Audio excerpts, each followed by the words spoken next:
నమస్కారం. మనతో పాటు డాక్టర్ వరప్రసాద్ రెడ్డి గారు ఉన్నారు. వారు శాంతా బయోటెక్నిక్స్ అధినేతగా, వ్యవస్థాపకులుగా సుపరిచితులు. అంతకు మించి సంగీత సాహిత్యాలను ఉపాసిస్తారు. వారు మానసిక, శారీరక, సామాజిక, ఆధ్యాత్మిక ఆరోగ్యాలను పెంచుకోవడం కోసం నిరంతరం ఆ సాధనలో, ఆ ఉపాసనలో, ఆ ధ్యానంలో, ఆ యోగంలో ఉంటారు. జనాలకు దూరంగా ఒక ప్రకృతి మధ్యలో ఆయన జీవిస్తున్నారు. వారిని అడిగి ఆరోగ్య రహస్యాలు తెలుసుకునే ప్రయత్నం చేద్దాం. సార్ నమస్కారం. నమస్కారం అండి. సార్, ఇప్పుడు మామూలుగా ఈ షుగరు, బీపీ ఇవన్నీ రెండు ప్రధానంగా కరుణ కవచకుండాలాగా ఆ రెండు చాలామందికి చిన్న వయసులోనే వస్తున్నాయి. చాలామంది ఏమంటారు, ఈ మధ్య మనం వింటున్న మాటలు, షుగర్ని మనం రివర్స్ చేయొచ్చు, డయాబెటిక్ రివర్స్ చేయొచ్చు అంటున్నారు. మీ శరీరం పైన మీరు అనేక ప్రయోగాలు చేసుకున్నారు, నాకు కూడా తెలుసు. ఆహారపరంగా కానీ, మెడికేషన్ కానీ అనేక రకాలుగా. ఈ ప్రయోగాల్లో భాగంగా ఈ షుగర్ని, బీపీని మనం రివర్స్ చేసే అవకాశాలు ఉన్నాయా? మీరు అనుభవించారా? దాన్ని ఎలా చెప్తారు? ఉన్నాయండి, తప్పకుండా ఉన్నాయి. ఇవన్నీ షుగర్ అనేది డిసీజ్ కాదు, ఇది డిజార్డర్. అంటే క్రమం తప్పింది. ఈ క్రమాన్ని మళ్ళీ సవరించుకుంటే మీ లైఫ్ స్టైల్లో తప్పనిసరిగా మళ్ళీ మీ స్థితికి వచ్చేస్తారు. శరీరానికి ఉన్న గొప్ప గుణం ఏంటంటే సెల్ఫ్ హీలింగ్ ఉంది. అయితే మనం దానికి అవకాశం ఇవ్వాలి, తగిన సమయం ఇవ్వాలి. ఇలా జ్వరం రాగానే పారాసిటమాల్ ట్యాబ్లెట్ వేసేస్తాం. జ్వరం అనేది ఏమిటి? ఒక కాలింగ్ బెల్. లోపల ఇంకేదో ప్రాబ్లం ఉంది మీకు. ఆ ప్రాబ్లం తెలియపరిచే విధానం ఏమిటంటే శరీరం ఉష్ణోగ్రత పెంచి చూపిస్తుంది. జ్వరం అనేది సిమ్టమ్, రోగం కాదు. ఆ సిమ్టమ్ని కాలింగ్ బెల్ అలారం పెట్టుకుంటాం 5:30 నిద్రలేయడానికి, నొక్కేస్తాం నేను లేచేసానని. ఇక్కడ కూడా జ్వరం సిమ్టమ్ కాలింగ్ బెల్ లాగా వస్తే దాన్ని నోరు నొక్కేయడానికి పారాసిటమాల్ వేస్తాం. మరి లోపల ప్రాబ్లం అది అలాగే ఉంది. షుగర్ ఎందుకు వచ్చింది? శరీరానికి తగినంత శ్రమ లేదు. కార్బోహైడ్రేట్స్ అవసరం మించి తీసుకుంటున్నారు. అవసరం మించిన కార్బోహైడ్రేట్స్ వాటిని ఖర్చు చేసేటటువంటి శ్రమ విధానం లేదు. శ్రమ ఎందుకు తగ్గింది? అన్నిటికీ మనకు మూమెంట్స్ తగ్గిపోవడానికి కారణం ఆటోమేషన్. కూర్చున్న కుర్చీలో ఫైల్ కావాలంటే లేచి ఆడికి వెళ్ళి తీసుకునేవాళ్ళు. దీనికి వీల్స్ పెట్టేసుకున్నాం. దీంట్లోనే కూర్చొని లేయం, పక్కకు జరుగుతాం, ఇటు జరుగుతాం, అటు జరుగుతాం. మీ అసిస్టెంట్తో మాట్లాడాలి, ఇంటర్ కనెక్ట్ ఫోను. ఒకప్పుడు ఆ డెస్క్ పిలిపించుకోవడమో లేకపోతే మీరు వెళ్ళడం జరిగేది, అది లేదు. సిగ్నిఫికెంట్గా శ్రమ తగ్గిపోయింది. దానికి తగ్గట్టుగా మీ ఆహారం తగ్గించలే. నాలిక రుచి కోసం తింటుంది, ఆహారం ఆరోగ్యం కోసం అన్న సంగతి మర్చిపోయాం. రెండోది గ్రైండింగ్ మిషను ఇదనుకొని లోపల దోసేస్తాం. గ్రైండింగ్ ఇక్కడ పళ్ళు ఇక్కడ పెట్టాడు, లోపల పళ్ళు పెట్టాడు. నవలకుండా తినడం ఒక లోపం, తినవలసిన దానికన్నా ఎక్కువ తినడం రెండో లోపం, సమయానికి తినకపోవడం మూడో లోపం, తగినంత దానికి ముందుగా హెచ్చరిక చేయకుండా తినడం నాలుగో లోపం. రెండోది బీపీ కూడా డిజార్డరే, డిసీజ్ కాదు. దానికి ఎందుకు వస్తుంది అంటే ఆందోళన ఎక్కువ. మీకు తెలియనటువంటి స్ట్రెస్లో బతుకుతున్నారు. ఇప్పుడు ఉదయం లేచిన మనిషి అనేక రకాల విషయాలు తలదూరుస్తున్నాడు. వచ్చిన సోషల్ మీడియా చూసుకోవాలి, తనకి ఇష్టమైనటువంటి హీరో సినిమా ఏదో చూసుకోవాలి, దానికి వచ్చినటువంటి కామెంటరీ ఏటో చదువుకోవాలి. ఇవి కాకుండా రాజకీయ నాయకుడి మీద ఏమిటో తెలుసుకోవాలి. అనవసరమైన విషయాలు ఏంది? ఏ మనిషి తన కేవలం ఒక ఉద్యోగం మీద ఆధారపడటం లేదు. ఏ మనిషి ఒక వ్యాపారం మీద ఆధారపడటం లేదు. అనేక విషయాల్లో చేతులు పెడుతున్నాడు, అనేక దగ్గర ప్రయత్నాలు చేస్తున్నాడు, అనేక వాటిలో ఇన్వాల్వ్ అవుతున్నాడు. స్నేహాలు పెరిగినాయి. స్నేహాలంటే స్నేహం కాదు, అది పరిచయాలు పెరిగినాయి. వీటన్నిటికీ సమయం 24 అవర్సే. మీకు ఏకాగ్రతకి సమయం లేదు, ధ్యానానికి సమయం లేదు, దేవుడి ముందు కృతజ్ఞత చెప్పుకోవడానికి సమయం లేదు, నింపాదిగా కూర్చొని నవిలి తినడానికి సమయం లేదు. వీటన్నిటి కారణంగా స్ట్రెస్లో నీ శరీరం అనేక విషయాలకి కోపప్ అవుతుంది. మల్టీటాస్కింగ్, ఒక ఏకోన్ముఖంగా ఒక దాని మీద కాన్సన్ట్రేట్ చేసి ఒక పని చేసిన వాడు తీరు తెన్ను వేరు.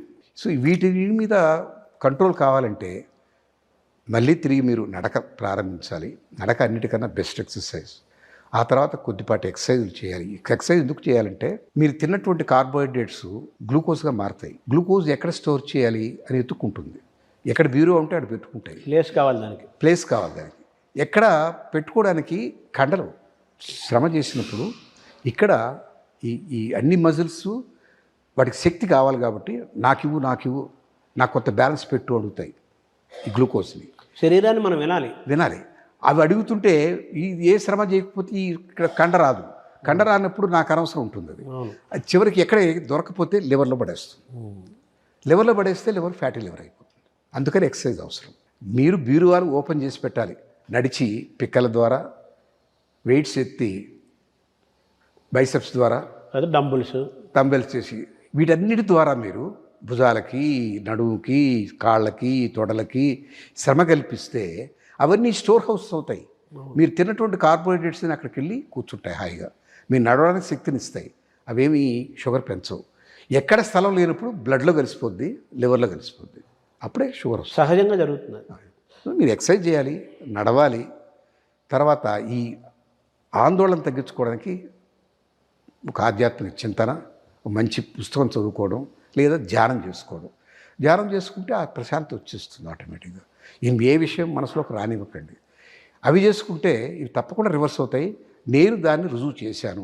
నాకు ధ్యానంతోనూ, నడకతోనూ, ఎక్సర్సైజ్తోనూ, యోగాతోనూ, ప్రాణాయామంతోనూ నా 130 యూనిట్ల ఇన్సులిన్ని ఇవాళ 28 యూనిట్లకి తగ్గించేసాను. 32 యూనిట్లు.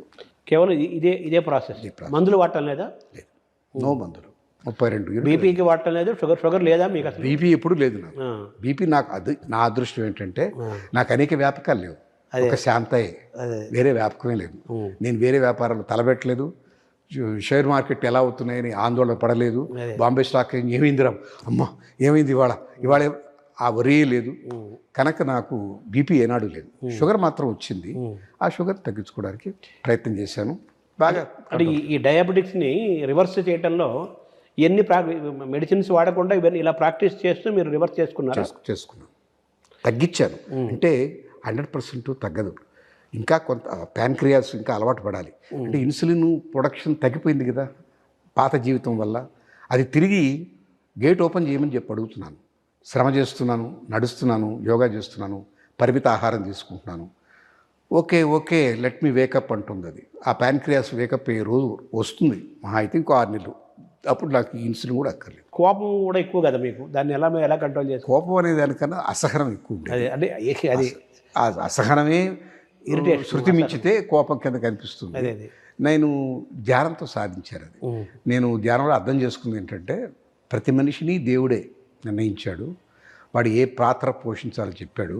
నాకు అసహనం అనేది మాత్రం పోగొట్టుకోను. ఎందుకంటే అసహనం పోతే జీవోత్సవం అయిపోతాను నేను.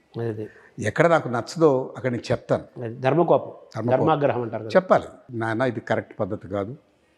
బీపీ వేరు, కోపం వేరా? చాలామంది ఆ బీపీ పెరిగిపోయింది అంటుంటారు. బీపీ ఆందోళన పడతాడు, శిక్ష పడుతూ ఉంటాడు. దాన్ని వ్యక్తం చేసేస్తే కొంత తగ్గుద్ది.